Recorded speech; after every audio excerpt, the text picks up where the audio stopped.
Hi everyone, it's James here. Welcome to another video. So this is going to be yet another finds video. It seems like at the moment I'm only doing finds videos, but I'm trying to clear the inbox. The theme of this video is going to be all the guitarists. So over the last few weeks, months, I have collected a fair few records by a variety of famous guitar players.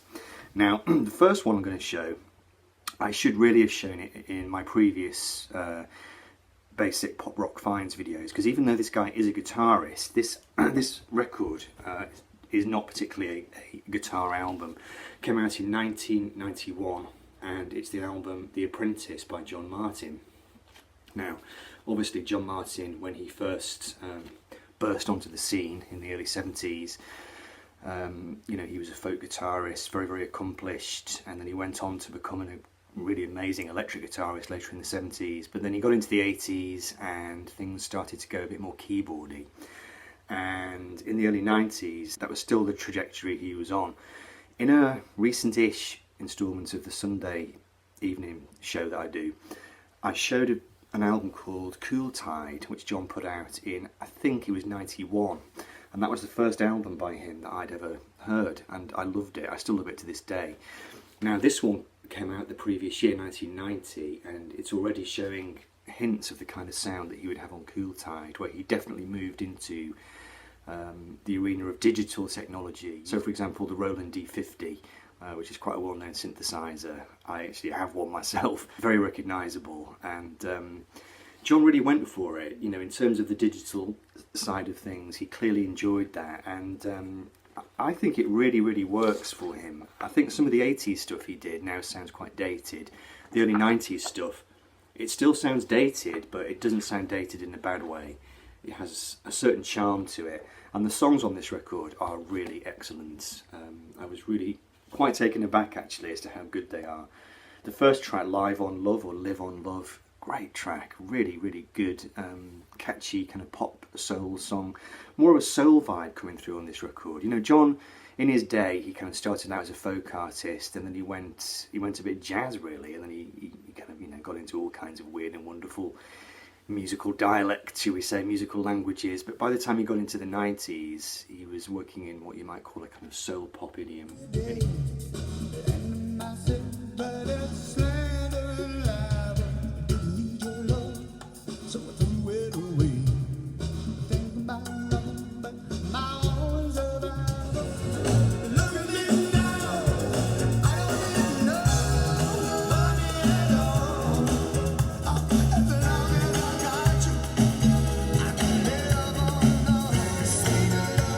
Anyway, so yeah, not a huge amount of guitar on the record, but given that he made his name as a guitarist, I thought I would include that in this video.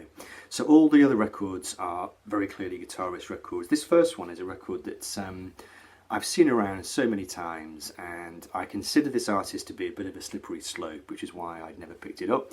But I found a copy of it in Oxfam, and I thought to myself, now is the time, I think, to pick this record up. This is Spectral Mornings by Steve Hackett, which was his third solo album, came out in 1979. Steve Hackett's solo records, from what I've heard, are really enjoyable. I would even hesitate to say I prefer listening to them to some of those Genesis records, because it's, you know, it's the vision of one man. I think that's what makes them quite listenable. Genesis, you sometimes got the feeling that there were people pulling against each other in the studio. You know, Tony Banks and Peter Gabriel famously didn't really get on, and sometimes on those Genesis records there's a real collision of ideas going on, and it can make it sound a bit kind of full, over full, you know, a kind of crowded musical landscape. Steve's records, because it's just, well, it's him and a band, he's got his band on here. I think this was the band that he formed this band on this record, and I think they stayed with him for quite a while. It features his brother John Hackett on flutes, concert and Chinese bamboo models and bass pedals, and a variety of other musicians. But Steve wrote all the compositions, and there's lots of space to breathe in the music. It's still definitely progressive rock. In fact, the opening track, Every Day, when it first starts, you'd swear it was Tony Banks on keyboards. It really does sound like early Genesis, and I just really enjoyed the song. So yeah, I do think he is a bit of a slippery slope, but You know, he's got tons of albums, loads of studio albums, live albums, classical albums, you know, but we will see how far down that slope I get. And the next artist is a slippery slope too. In fact, a few videos ago, I even said on camera, I don't think I'm going to buy any more records by this guy. And then, hey presto, I saw two of them down at Highside, so I thought, just get them. Steve Hillage, ex-Gong, classic, you know, progressive art rock guitarist from the 1970s and beyond. This is his album L, which came out on Virgin in 1976. And this one features his immortal song Hurdy-Gurdy Man, and then you've got Hurdy-Gurdy Glissando, which I think is an instrumental version of that. Electric Gypsies, Lunar Music Suite. It's art rock, art pop, quirky lyrics, and he's an interesting artist, Steve Hillage. When I was listening to him a while back, I got thinking to myself, is Steve Hillage what Pink Floyd would have turned into had Roger Waters not taken them down a political path, you know, in the 1970s? Some of the stuff he does seems to have its roots in that kind of 60s whimsical Canterbury or Syd Barrett, Cambridge kind of world, you know. But the more I listen to Steve Hillage, the more I think there is something political about him. I think his lyrics often focus on ecological themes, and just certain things in his music just kind of makes me think this guy is maybe a green warrior, or he's somebody who obviously, you know, cares a lot about the planet and the environment, but he's not doing it in an overtly political way. He's doing it in a way which is quite listenable. Features Todd Rundgren's Utopia, which is quite interesting. Anyway, so that's on the Virgin label from 1976. Like I said, that's L. And then this one, I think, came from a couple of years later, 1977, and this is Motivation Radio. And this was Steve's attempt, I think, to get a pop hit.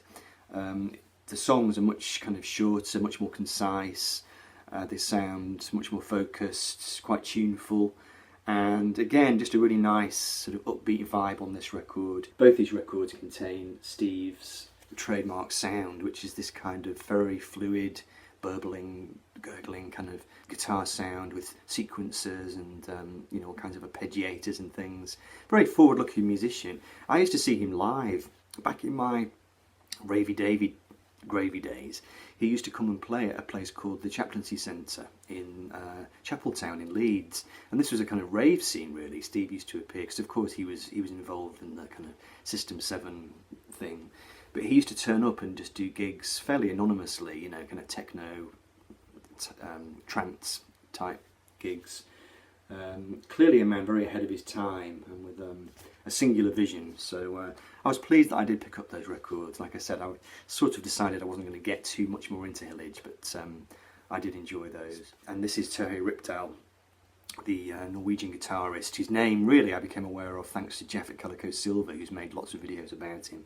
And this is Chaser, and there's the great man there.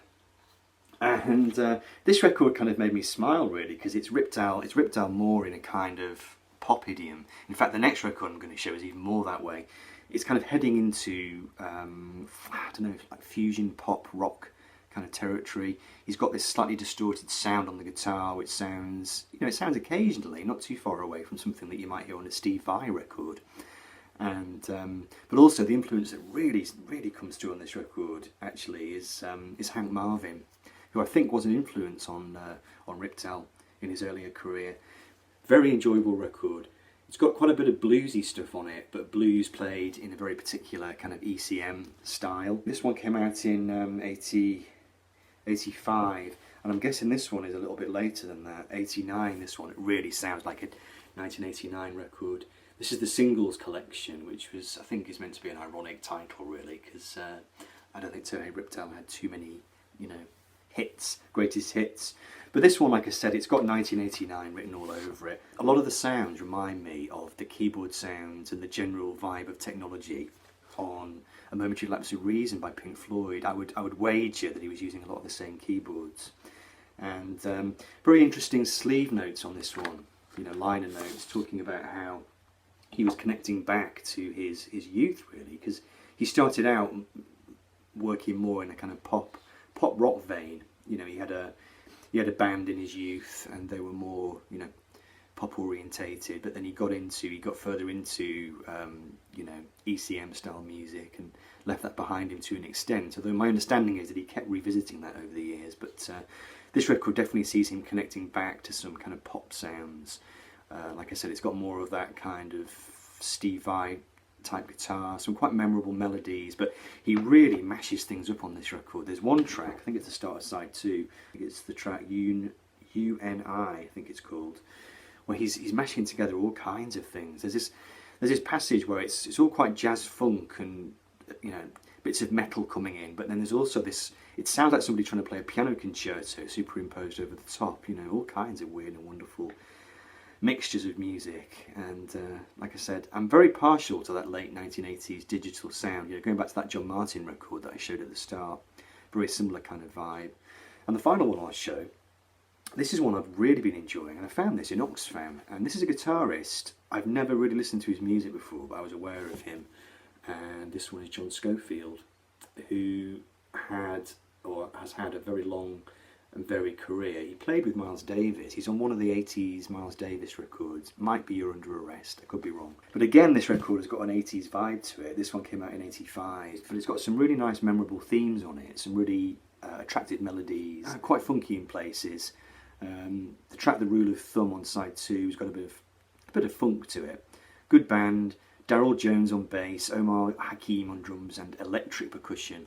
The electric percussion, there's one thing that I almost didn't buy this record when I saw that it had electric percussion on it. I thought to myself, could be a bit dodgy, but you know, that kind of Simmons electric drum sounds. You know, these fusion guys or progressive guys or whatever, they were definitely not afraid of the technology, and on this record John Scofield does a good job of interweaving it into his sound. So great stuff. Still warm, John Scofield.